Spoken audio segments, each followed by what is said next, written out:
नमस्कार, मैं हूं ज़ायरा। स्वागत है आपका हमारी इस खास पेशकश में। आज हम बात करेंगे अर्थव्यवस्था के आखिर कब आएंगे अच्छे दिन, कि पूरी दुनिया की अर्थव्यवस्था इस समय सभी मोर्चों पर दबाव में है और उबरने में 3 से 4 तिमाही तक का इंतजार लगना पड़ सकता है। इसमें अमेरिका, चीन, भारत और जापान समेत दुनिया के शीर्ष देशों की मुद्राएं, शेयर बाजार, बिटकॉइन सहित निवेश के सभी साधनों में भारी गिरावट आई है। इससे निवेशकों को भारी नुकसान हुआ है। कुछ देशों में महंगाई भी 40 साल के उच्च स्तर पर पहुंच गई है और तेल की ऊंची कीमतें इसमें और आग लगाने का काम कर रही हैं। इस पर काबू पाने के लिए भारत समेत दुनिया भर के 21 केंद्रीय बैंकों ने ब्याज दरें बढ़ाई हैं। इसका असर लोगों की बचत पर पड़ेगा। भारत की बात करें तो डॉलर के मुकाबले रुपया एक माह में 1.67% टूटा है। अंतर्राष्ट्रीय मुद्रा कोष का कहना है कि डॉलर के मुकाबले रुपया और गिरकर 94.4 के स्तर तक जा सकता है। भारत का निफ्टी एक माह में 9.8% गिरा, जबकि चीन में 4.14%, जापान में 4.08%, यूरोपीय बाजारों में 7.17%, अमेरिकी डाउ जोन्स में 6.97% गिरावट आई है। 11 अप्रैल के बाद भारतीय बाजार की पूंजी 34 लाख करोड़ रुपए घटी है। पूरी दुनिया महंगाई से जूझ रही है और भारत भी इससे अछूता नहीं है। भारत में खुदरा महंगाई बढ़कर अप्रैल में 7.79% पर पहुंच गई है, जो मई 2014 के बाद 8 साल में सबसे अधिक है। वैसे वृद्धि दर के मामले में भारत की स्थिति अच्छी है। दिसंबर में ये 5.4% बढ़ी है। चीन की अर्थव्यवस्था मार्च तिमाही में 4.4% बढ़ी है। अमेरिकी जीडीपी 1.4%, यूके की 0.1% और जापान में जीडीपी में 0.8% गिरावट रही। एडलवाइज म्यूचुअल फंड के मुख्य निवेश अधिकारी के मुताबिक जब तक महंगाई, ब्याज दरों और पूंजी निवेश पर कोई स्पष्टता नहीं होगी, बाजार में उतार चढ़ाव रहेगा। वहीं भारतीय अर्थव्यवस्था की हालत पर कांग्रेस के वरिष्ठ नेता पी चिदम्बरम ने कहा कि भारतीय अर्थव्यवस्था की स्थिति गंभीर चिंता का विषय है और पिछले 8 वर्षों में धीमी आर्थिक विकास दर मोदी सरकार की पहचान रही है।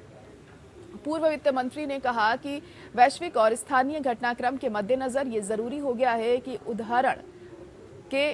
उदारीकरण के 30 साल के बाद अब आर्थिक नीतियों को फिर से तय करने के लिए विचार किया जाए। उन्होंने दावा किया कि महामारी के बाद अर्थव्यवस्था की स्थिति में सुधार बहुत ही साधारण और अवरोध से भरा रहा है। पिछले 5 महीनों के दौरान समय समय पर 2022 और 23 के लिए विकास दर का अनुमान कम किया जाता रहा है। चिदम्बरम ने जीएसटी के बकाये का उल्लेख करते हुए कहा कि अब समय आ गया है कि केंद्र और राज्यों के बीच के राजकोषीय संबंधों की समग्र समीक्षा की जाए। फिलहाल सरकार ने गेहूं की बढ़ती कीमतों के मद्देनजर निर्यात पर सशर्त प्रतिबंध लगाया है। इससे कितना फर्क पड़ेगा, ये देखना होगा। बहरहाल अब सवाल है कि अखिल भारतीय अर्थव्यवस्था के अच्छे दिन आखिर कब आएंगे, महंगाई पर कैसे लगाम लगेगी, बाजार में रौनक कैसे लौटेगी, रुपए कब मजबूत होगा, निवेशकों के लिए बेहतर माहौल कब बनेगा, इसी की हम पड़ताल करेंगे विशेषज्ञों के साथ। आप बने रहिए हमारे साथ।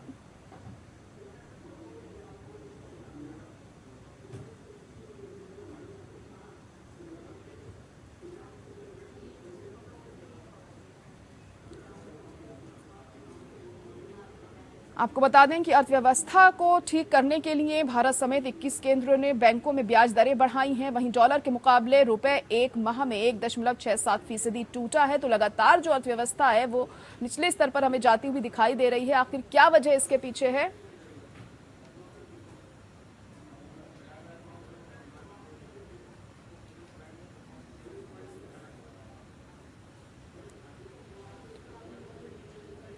और खास मेहमान भी इस वक्त हमारे साथ जुड़ चुके हैं, चर्चा करेंगे इनसे। आपका इंट्रोडक्शन भी करवा देते हैं। अनंत अमित हमारे साथ बीजेपी से जुड़ चुके हैं, ज्ञान रंजन जी हमारे साथ कांग्रेस से जुड़े हुए हैं, इसके अलावा अमन अग्रवाल जी हैं, डायरेक्टर हैं इंडियन इंस्टीट्यूट ऑफ फाइनेंस से, वो इस वक्त हमारे साथ जुड़ चुके हैं। आप सभी का बहुत स्वागत है हमारे इस खास प्रोग्राम में।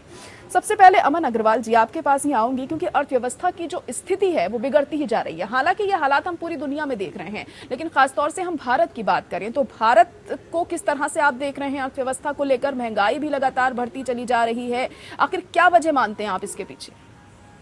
देखिए, जहाँ तक अर्थव्यवस्था, विश्व की अर्थव्यवस्था के साथ अगर हम हिंदुस्तान की अर्थव्यवस्था को देखें तो उसके अंदर हिंदुस्तान की अर्थव्यवस्था काफी अच्छी पोजीशन पे है, जहाँ पे हम करीबन 8 से 9.5% की ग्रोथ रेट की उम्मीद की जा रही है 2022-23 के अंदर। अलग अलग एजेंसी, चाहे मूडीज हो, वर्ल्ड बैंक हो, IMF हो, ADB हो, उनके आंकड़े आ रहे हैं इसके प्रति, जो पूरे विश्व के अंदर सबसे ज्यादा तेजी से बढ़ती हुई अर्थव्यवस्था है।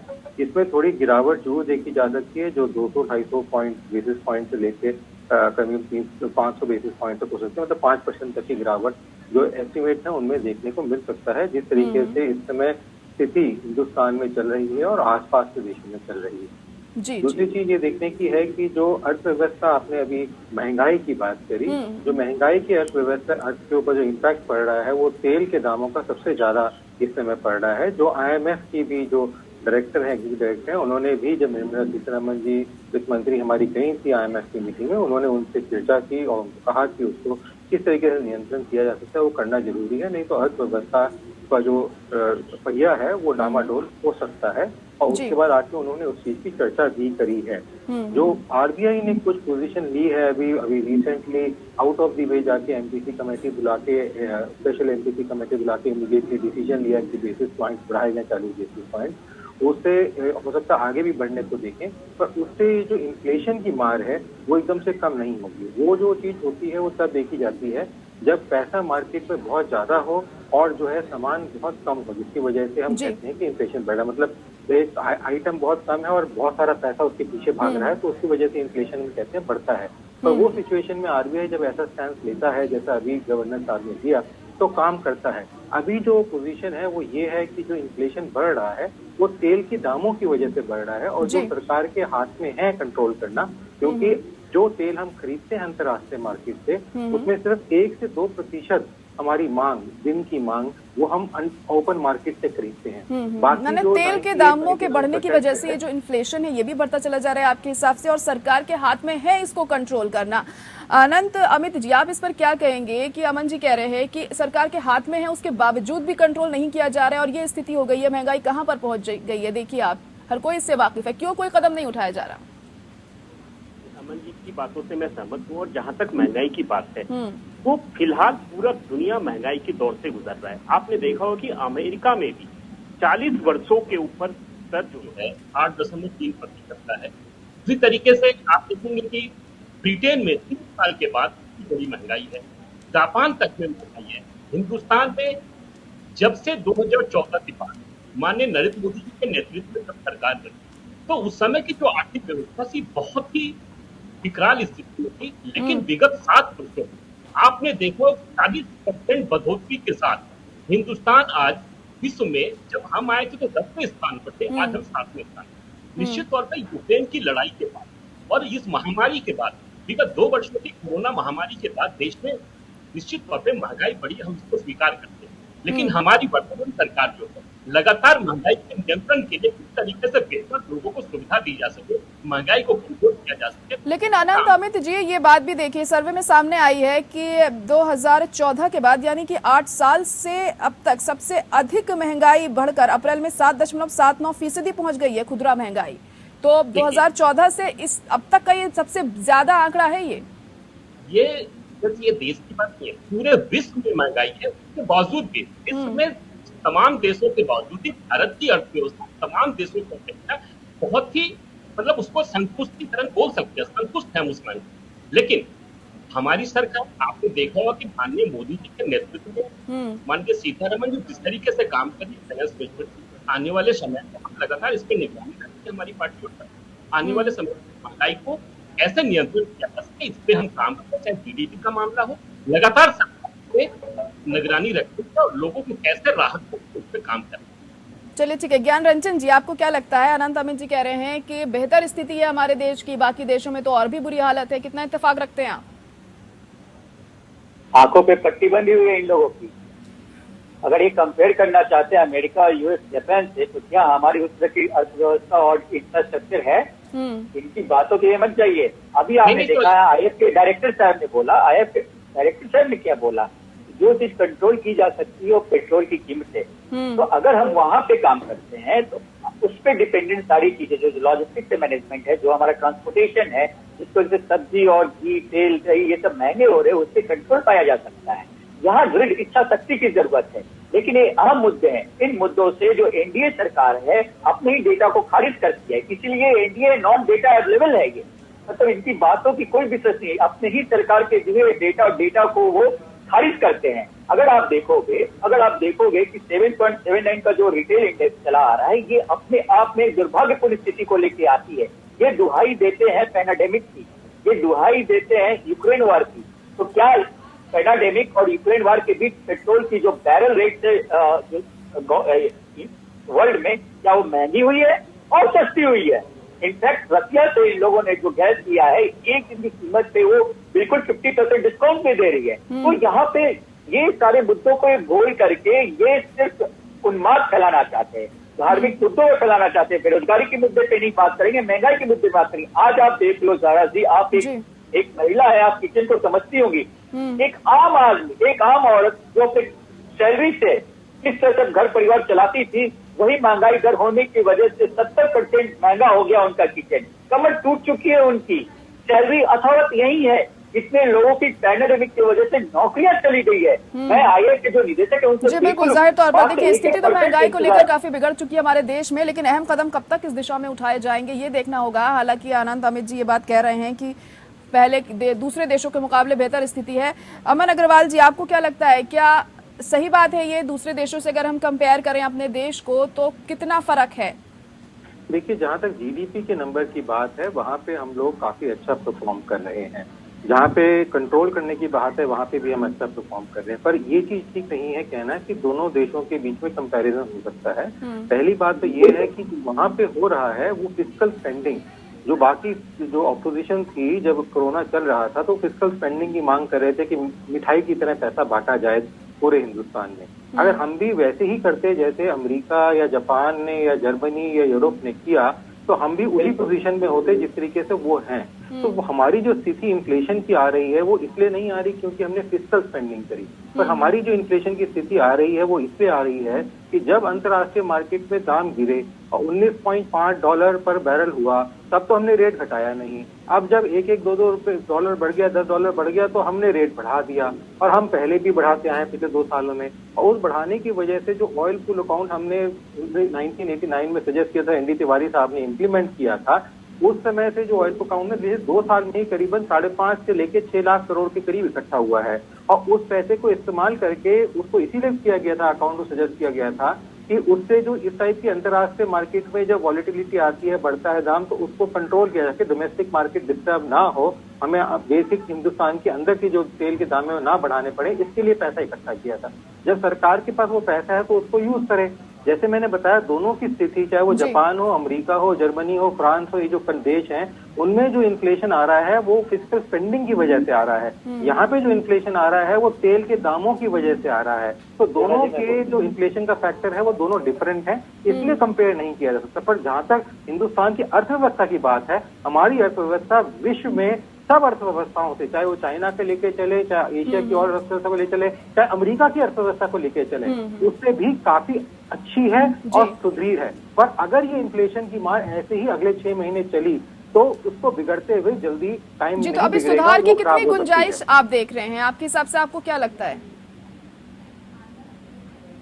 जी, क्या कह रहा? सुधार की कितनी और गुंजाइश हो सकती है? क्या और किया जा सकता है जो बेहतर हो? क्योंकि महंगाई से तो सभी परेशान करने के लिए, जैसे मैंने कहा, ऑयल पुल अकाउंट है पहला बात, जिसमें 5.5 लाख करोड़ रुपए पड़े हैं। दूसरा जो उनके पास है वो है जीएसटी में इसको लाना। अगर वो जीएसटी में लाते हैं, जो अरुण जेटली जी ने भी जब जीएसटी लॉन्च किया था तब कहा था कि हम तेल के दाम और अल्कोहल को लेके आएंगे, पर लेके नहीं आए। अब तो जो स्टेट्स हैं, ज्यादातर स्टेट्स में भी बीजेपी का रूल है और इन्होंने इतने कठोर कदम पिछले कुछ सालों में उठाए हैं जो रिफॉर्म्स के मामले में बहुत अच्छे कदम है, पर बड़े कठोर थे, वो उठाए हैं। तो जब वो उठा लिए हैं तो इसमें उठाने में, जीएसटी में लाने में क्या प्रॉब्लम है? क्योंकि यहाँ पे तो वोट के हिसाब से चलता है और जो वोटिंग सिस्टम है उसमें, क्योंकि ज्यादातर स्टेट्स में इस समय बीजेपी है, तो उनको वोट आउट करके लाने में कोई दिक्कत होने की बात नहीं है। तीसरी बात जो वो है, अगर सब लोग जीएसटी में लाना भी नहीं चाहते हैं तो इन्होंने जो टैक्सेस पिछले 2 साल में बढ़ाए, जब रेट तेल के दामों के बहुत कम थे, तो उनके अंदर गुंजाइश की जा सकती है, उसको कम किया जा सकता है। जी। चौथा जो है ऑयल अकाउंट बॉन्ड्स हैं जो कांग्रेस ने लागू किए, पर वो पेमेंट करने के लिए। चलिए ठीक है, एक और चीज भी हम यहाँ पे देख रहे हैं, देखिए अमन जी, करने के लिए किए ठीक है, एक और चीज भी देख रहे हैं, देखिए केंद्रीय बैंकों में ब्याज दर को बढ़ाया गया है बेहतर करने के लिए स्थिति, और भारत भी उनमें से एक है। इसका जवाब अनंत जी आपसे लेना चाहूंगी कि अब ये जो कदम उठाया गया है यहाँ पर, इससे तो दबाव तो जनता पर ही पड़ेगा। नहीं, देखिए जाहिरा जी, इस दबाव की बात नहीं है, इससे अर्थव्यवस्था किस तरीके से सुधरेगा इस पे हम काम कर रहे हैं। अगर बैंक का ब्याज दर बढ़ रहा है तो निश्चित तौर से थोड़ी जनता पे महंगाई का भार पड़ेगा, लेकिन हम उसकी चिंता कर रहे हैं। तो अंतिम मैदान पे जो व्यक्ति खड़ा है उसकी हम चिंता कर रहे हैं, उसको कैसे हम मुख्य धारा में कैसी बातें कर रहे हैं, हमारी चिंता मैदान पे लोग खड़े हैं। बिल्कुल संजय जी, आपने जो हमें देखकर गए थे 2014 में, आज जो देश की स्थिति है ना, बहुत ही बेहतर स्थिति है। कभी जनता बातें ऐसी स्थिति है। अभी आपने डायरेक्टर उनकी बातें नहीं सुनी आप। बेरोजगारी, चलिए ठीक है, दबाव जनता पर पड़ेगा अनंत जी, लेकिन जो बेरोजगारी है उसका क्या करेंगे? जब जनता के पास पैसे ही नहीं आएंगे तो कैसे अपना खर्चा पूरा करेंगे? जाहिरा जी, देखिए इस महामारी के बाद माननीय प्रधानमंत्री के नेतृत्व में मुख्य 4 बिंदु पे हमारे देश में जो काम चल रहा है वो अर्थव्यवस्था और बेरोजगारी दोनों को। ज्ञान रंजन जी, आपसे बात करूंगी अभी, मैं आपका मौका देंगे, अभी इनकी बात पूरी कर लेने दीजिए। जैसे पावर सेक्टर में विंड और सोलर को लेकर आने वाला समय में दुनिया में पहला स्थान पे भारत होगा, चीन भी दूसरे नंबर पे। कहाँ डिबेट को ले जा रहे हैं? आईटी के क्षेत्र में भारत जिस तरीके से काम कर रहा है। चलिए ठीक है, चलिए ज्ञान रंजन जी अपनी बात रखिए। ठीक है आनंद जी, हम समझ गए आप क्या कहना चाह रहे हैं, कहिए ज्ञान रंजन जी। देखिए जाहिर जी, सबसे बड़ी दिक्कत है बीजेपी प्रवक्ताओं के साथ कि हमेशा जब अहम मुद्दे होते हैं तो मुद्दे को भटकाने की पूरी कोशिश है। आपने अभी IIT के निदेशक क्या बैठे हैं, देखो क्लियरली 4 पॉइंट उन्होंने गिनाए। अगर इस सरकार की दृढ़ संकल्प होती कि देश के अंतिम आदमी तक, इंसान तक उनकी ध्यान रखा जाता तो ये सबसे पहले GST में ले आते। जो टैक्सेस 50% इंक्रीज है उसको रिड्यूस किए जा सकते थे। आप इसकी मानसिकता को समझिए। ये यहाँ पे जिस तरह से सत्ता पोलराइजेशन और वोट को लेके सत्ता में आए हैं उसी के कारण है। आपने देखा, एकदम छोटा सा एग्जांपल देता हूँ, बहुत छोटा सा एग्जांपल, एलपीजी गैस डोमेस्टिक की बात कर रहा हूँ मैं। जिस तरह से धीरे धीरे इन्होंने रेट बताया, पेट्रोल कीमतें 10 पैसे करके 11 रुपए तक बढ़ाया। आप ये समझो कि इनकी मानसिकता सिंपल सी है कि आम आदमी जो लोअर मिडिल क्लास और मिडिल क्लास के बीच फंसे हुए हैं वो लोग इसी चीजों में उलझे रहे हैं और बेसिक मुद्दे जो बेरोजगारी है और महंगाई जैसे मुद्दे हैं उससे निपट नहीं पाए। और सबसे बड़ी बात, इन सबके पीछे एक ही चीज चल रहा है, धार्मिक उन्माद। आप पूरे देश में देखोगे, अभी पूरे देश में देखोगे कितनी ज्यादा बेरोजगारी है, लेकिन आप टीवी चैनल और एवरीवेयर क्या देख रहे हैं? सिर्फ और सिर्फ मुद्दे। एक स्पीच के आगे एक बार प्रधानमंत्री ने शांति की प्रस्तावना में आवाज नहीं उठाई। अब समझ सकते हो कि इन सब चीजों में उलझा कर पूरे देशवासियों को कमर। देखिए सवाल तो यही है ना, देखिए बिटकॉइन नीचे गिर गया, डॉलर नीचे गिर गया, हालात क्या है इससे हर कोई वाकिफ है, लेकिन उसके बावजूद भी आप ये कह रहे हैं कि स्थिति बेहतर है। ये थोड़ा समझ से परे है यहाँ पर अनंत जी। ज़ारा जी मैं बताता हूँ,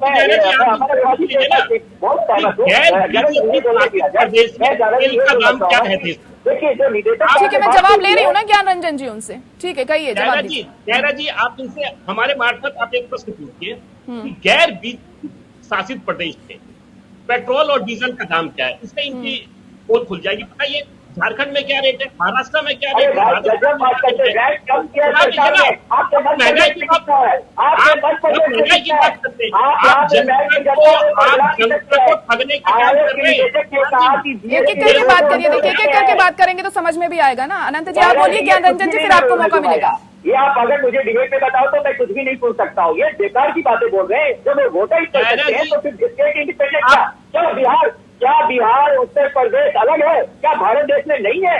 क्या भारत के सिटीजन नहीं है हम लोग? ये देश को महंगाई की बात करते हैं, बेकार की बातें कर रहे हैं। क्या दाम है? देश की आम जनता पीस हो जा रही है, के हंगामा मचा रहे हैं, बरगला रहे हैं। बहुत अच्छी बात बोल रहे हैं और वही होना भी चाहिए। जनता आप और मैं बताता हूँ जायरा जी, कांग्रेस पार्टी ने हमारे नेता राहुल गांधी ने जब चलिए अनंत जी उन्हें बोलने दीजिए फिर आपसे बात करेंगे। कहिए ज्ञान 60,000 रुपये लोगों को देना चाहिए ताकि उनके पास कैश हो, तो फिजिकल डिफिसिट नहीं है। इस बात को समझिए। ये हमारे पास जो कमर को महंगाई है इस गवर्नमेंट में एक कृत्रिम है। अगर हम फिजिकल डिप्रेशन को सर पैसा देते, लोगों के पास है नहीं और देते तो पेनल्टी बच सकते थे। मैं 100% अमर अग्रवाल जी की बातों से सहमत हूँ, क्योंकि वो उन्होंने जो पॉइंट रखा है वो फैक्ट है और हम इन चीजों को कंट्रोल कर सकते हैं तो कर सकते हैं। लेकिन यहाँ राजनीति हो रही है कि इन सब मुद्दों से पीते रहे, आप मुद्दे दब जाए और बीजेपी अपनी राजनीति धार्मिक उन्माद में फैलाता रहे। यही बात है। चलिए ठीक है, जवाब कहिए अनंत जी, कह सकते हैं अपनी बात। देखिए जयरा जी, इनके पास ना कांग्रेस के पास देश की जनता को बताने के लिए कुछ है। ये देश अरे मेरे पास तो इतना कुछ है कि 70 साल का इतिहास है, कुछ भी मन बोलिए। चलिए ठीक है, अभी समय की भी कमी है मेरे पास। अमन जी भी बने हुए हमारे साथ, एक आखिरी कमेंट आपसे ले लेते हैं। ठीक है, चलिए अमन जी, अब आगे किस तरीके से सुधार होगा इसमें? हम देख रहे हैं कि बिटकॉइन भी गिर रहा है, डॉलर भी लगातार गिरता चला जा रहा है, शेयर बाजार भी औंधे मुंह गिर रहा है। आखिर क्या वजह इसके पीछे बड़ी बन रहे हैं आप, और कब तक ये हालात ऐसे ही बने रहेंगे? देखिए, जहाँ तक बिटकॉइन है उसके अलग कारण हैं गिरने के, क्योंकि रेगुलेटरी प्रूडेंस हिंदुस्तान में अलाउ नहीं करता है। जो हमने काम किया था 2015 से 17 से, अरुण जेटली जी ने बजट में किया, निर्मला सीतारमण जी ने बजट किया, इसलिए बिटकॉइन और अंतर्राष्ट्रीय मार्केट में भी उसकी गिरावट हो रही है, बिकॉज काफी सारे फ्रॉड निकल के आ रहे हैं बिटकॉइन जैसी प्रोडक्ट में, तो इसलिए उसका बाजार गिर रहा है। जहाँ तक जो आप भारतीय बाजार की बात कर रहे हैं और रुपए का भी गिरना देख रहे हैं, वो इकोनॉमी को जो इन्फ्लेशन का इम्पैक्ट पड़ रहा है उसको स्टेबलाइज करने के लिए, और भारतीय बाजार में भी क्योंकि FII और इन्वेस्टमेंट हुई थी करीबन 50 से बिलियन डॉलर के करीब पिछले साल आई है। अब क्योंकि उनके अपने देशों में हालत खराब है, तो जो उन्होंने निवेश कर रखा है वो अपना वापस लेंगे ताकि वो अपनी स्थिति को सुधार सके, इसलिए वो विड्रॉल जो हमें देखने को मिल रही है उसमें हिंदुस्तान की अर्थव्यवस्था का कोई कारण नहीं है। जहाँ तक हिंदुस्तान की अर्थव्यवस्था अभी सुदृढ़ है, स्ट्रांग है, और उसके जो इंटरनल मैक्रो इकोनॉमिक फैक्टर्स होते हैं वो सारे स्टेबल हैं। पर जैसे मैंने आपको बताया कि अगर ये इन्फ्लेशन जिस तरीके से चल रहा है, महंगाई का दौर चल रहा है, इसके ऊपर लगाम नहीं लगाई गई जल्दी से जल्द, इसमें सरकार का काम ज्यादा है, RBI का काम कम है, अगर वो नहीं किया उन्होंने, तो हम देखेंगे कि जो हमारे पास रिजर्व हैं जो करीबन 660 बिलियन डॉलर करीब है, 600 बिलियन डॉलर नॉर्मल रिजर्व है, 55 से 60 बिलियन डॉलर जो हमने लोन दे रखे हैं आसपास के देशों को, वो गिरते हुए नजर आएंगे, और हमारा रुपया भी बहुत तेजी से गिरता हुआ नजर आएगा, बिकॉज हमारी बिल्कुल इस दिशा में हम कदम सरकार को उठाने चाहिए, और ये आप काफी बेहतर तरीके से समझा रहे हैं यहाँ पर। जी बिल्कुल, जाहिर तौर पर बिल्कुल। चलिए ठीक है, बहुत शुक्रिया आप सभी का हमारे साथ जुड़ने के लिए, और इसी के साथ हमारी इस खास पेशकश में इतना ही। मुझे दीजिए इजाजत, नमस्कार।